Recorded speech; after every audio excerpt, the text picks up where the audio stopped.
Oi, oi, oi, graça e paz, meus queridos, tudo bem com vocês? Eu, sinceramente, espero mesmo que sim. Esse é o Ministério Infantil Sem Segredos e você, meu lindo, minha linda, que é líder, que é coordenador, que é professor, monitor, pastor ou pastora ou pai de criança em Ministério Infantil aí na igreja, ó, você é o meu público-alvo. Fala galera, você que não é inscrito, já se inscreve e explode o like e ativa o sininho de notificações. Oi galerinha, é isso aí, tchau! E no vídeo de hoje nós vamos dar continuidade às 3 funções principais que a gente fala de funções múltiplas que o coordenador pedagógico deve desenvolver dentro do Ministério Infantil. A primeira, se você não anotou, pega o seu papel, a sua caneta e anota aí. A primeira é criatividade. Você deve agir em plena criatividade. Se você não viu o vídeo de ontem que a gente fala sobre isso, eu recomendo fortemente que você veja. E a segunda, que é o tema do nosso vídeo de hoje, você deve sim, coordenador pedagógico, agir de forma preventiva. Agir de forma preventiva no trabalho que você desenvolve aí dentro do Ministério Infantil da tua igreja, vai fazer toda a diferença. Você já ouviu aquele ditado, né? É melhor prevenir do que remediar? Exatamente, esse é o caso aqui. Nina, por quê? Como assim? Como é que eu vou prevenir e o que é que eu devo prevenir? Então vamos lá, respira fundo. Eu te disse que o coordenador pedagógico, ele dentro do Departamento de Educação do Ministério Infantil, ele é a pessoa mesmo que deve ter essa mente criativa, que deve estar atento a tudo, que deve ter visão de visão de águia e olho de lince, né, para perceber as situações. E quando você está percebendo as situações, quando você está conectado ao trabalho, aos projetos, aos planejamentos, ao comportamento e à personalidade, tanto do professor como da criança que está aí, você vai conseguir prevenir situações. E para prevenir situações, você vai poder implementar ações, projetos, programas que venham em combate a essa situação de risco. Nina, você está confundindo minha cabeça, então eu vou desconfundir, tá bom? Olha só, então, lembra que eu te falei que o professor deve se acostumar com a tua presença dentro da salinha, sem imaginar que você está lá dentro num caráter avaliativo ou de supervisão, para estar de olho nele, para ver se ele está dando aula de maneira certa ou errada, como se você estivesse na salinha para vigiar, para avaliar a performance dele. Então, quando o professor e o coordenador entendem, e o monitor também, que a presença do coordenador em sala é mais benéfica do que maléfica e que vocês são de verdade uma engrenagem que vai funcionar de forma a garantir, né, a melhoria do trabalho que vocês estão desenvolvendo junto, é nesse ponto que eu quero chegar. A tua presença na salinha deve ser entendida como uma ação preventiva. Você está ali para olhar o que o professor e o monitor talvez não percebam. Então você não é o espião, você faz parte daquela equipe. É claro que você não vai estar dentro da sala do mesmo professor a carga horária do dia inteiro. Não, você vai ficar um pouco ali, ou só fica um pouco ali naquele dia, outro dia você entra em outra sala, enquanto você faz, né, os trabalhos do turno normalmente, os minutos que sobram você fica ali dentro de uma sala ou outra, já que você conhece o comportamento do professor, do coordenador, do aluno e você observa as situações, você pode detectar algo no comportamento de todo mundo que possa no futuro encadear uma situação mais difícil, mais constrangedora, mais difícil de ser resolvida, se não for remediada. Então, nessa situação é que eu te falo que a atuação, além de criativa, ela é preventiva, né? E eu vou prevenir o quê? Eu vou contar para vocês um caso que aconteceu com uma das minhas crianças. Eu estava sentindo a criança meio bipolar, sabe? Ela estava com um comportamento estranho no templo, e quando vinha para a salinha, a criança se transformava em uma outra pessoa. E aí aquilo estava me incomodando muito. Aí um certo dia eu convidei essa criança para ficar depois da aula. Eu dispensei a turma e falei, eu preciso conversar com você, vamos conversar? E aí eu falei assim, eu estou sentindo que você não está feliz aqui na salinha, lá no templo você está muito melhor. Aí a criança pegou e falou assim, é porque aqui só tem coisa de criancinha. E olha que nessa época, essa criança devia ter uns 11 anos. Ela falou assim, aqui só tem coisa de criancinha, eu não sou mais bebê, eu não sou mais criancinha. Eu falei, mas como assim aqui só tem coisa de criancinha? E ele ficou meio agressivo e falando um monte de coisas. Aí eu falei assim, meu Deus do céu, o que é que está acontecendo com você lá na sua escola? Aí ele falou assim, aí ele começou a chorar e falou, na minha escola eu estou sofrendo bullying, eles me batem, eles me chamam de bebê, eles fazem um monte de coisa ruim comigo. E aí eu falei assim, mas a sua mãe tá sabendo disso? Aí ele falou assim, ela já foi lá na escola e a escola pediu um tempo, mas eu não aguento mais. Eles batem na minha cabeça, eles me xingam, eles me falam que eu sou idiota e que eu sou um bebezinho. Aí depois da aula eu liberei ele e chamei a mãe dele para conversar, e a mãe dele falou assim, eu falei assim, você sabe que o seu filho está sofrendo repressões na escola, né?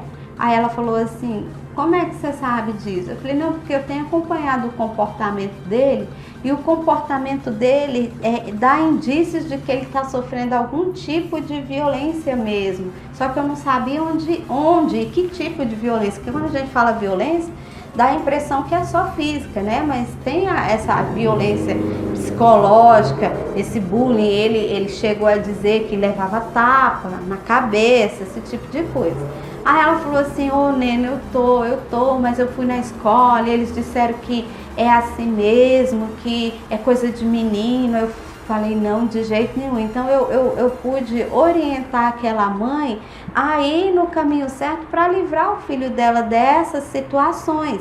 Então, quando a gente conhece a criança, conhece o comportamento da criança lá fora e vê o comportamento da criança mudando dentro da sala, a gente pode prevenir que essa situação vire uma coisa pior. Aí você fala assim, Nina, mas isso é um campo muito distinto do que a gente foi chamado para fazer.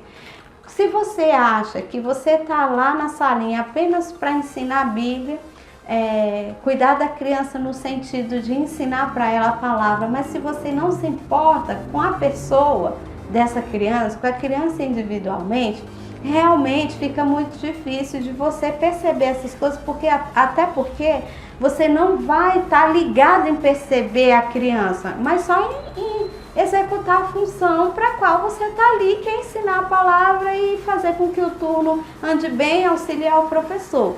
Se você prefere não romper essa linha, eu respeito você e é uma decisão sua, mas eu não consigo saber que uma criança que está ali, eu já percebi uma situação e eu vejo que a criança está sofrendo e não ultrapassar a linha. Mas se você não se sente à vontade para ultrapassar a linha, procurar o pai, procurar a mãe, conversar de maneira sábia, né? Trazer o início da conversa de maneira muito sábia, eu entendo você e eu falo, pelo menos ore por essa criança, né? Dê mais atenção a ela. Mas se você se sente seguro e acha que você deve ultrapassar a linha, coordenador, é aí que você vai nessa levada preventiva. A gente pode prevenir tantas coisas, a gente pode fazer projetos, né, de aconselhamento. Aqui na minha igreja eu sempre chamo uma mãe ou outra e converso, falo, olha, eu tô percebendo. Você percebeu, Nena? Eu também. E o que eu faço? Então eu já conquistei uma confiança dos pais, das mães. Às vezes no final do culto que a gente tá ali tomando um caldinho, né, ou comendo um macarrãozinho, eu sempre eu vejo aquele pai, eu lembro da situação, eu encosto perto, vou devagarzinho puxando o assunto, até que eu toco no assunto e o pai abre o coração, a mãe abre o coração e pede ajuda, e a gente está ali para aconselhar a criança, ajudar os pais nisso tudo. Nena, é além, eu concordo com você, é além do que a gente está acostumado, tá bom?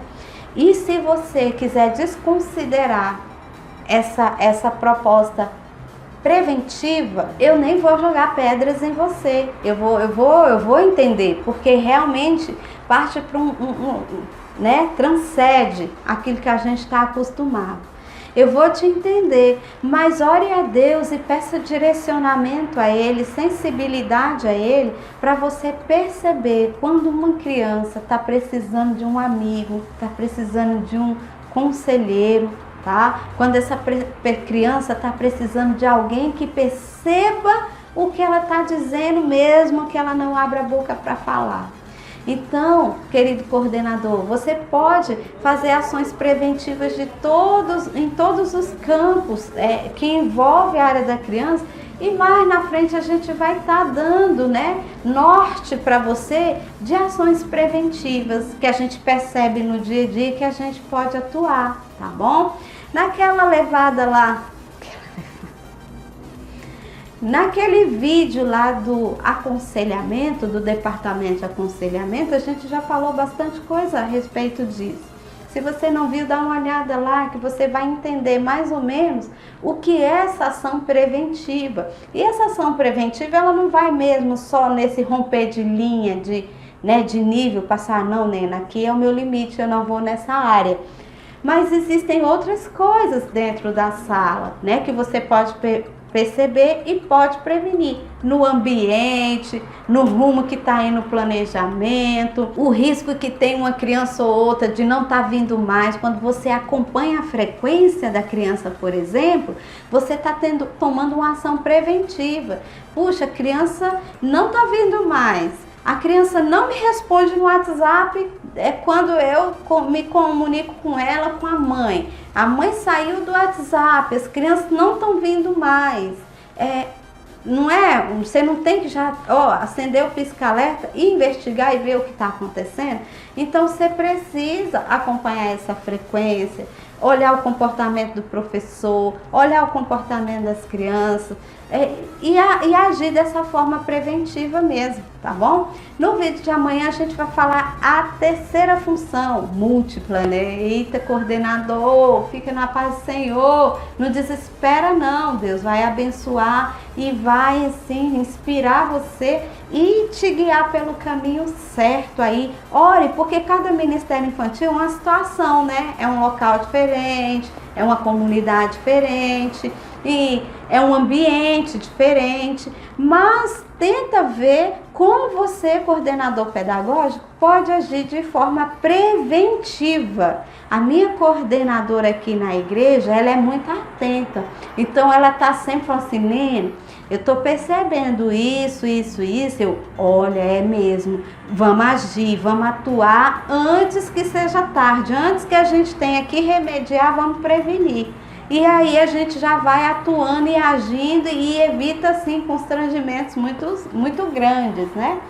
Então vai nisso daí, agir de forma preventiva. O ditado já diz, é melhor prevenir do que remediar, né? A Bíblia diz, orar e vigiar. Então vamos vigiar. Amém? Fica com Deus e até amanhã.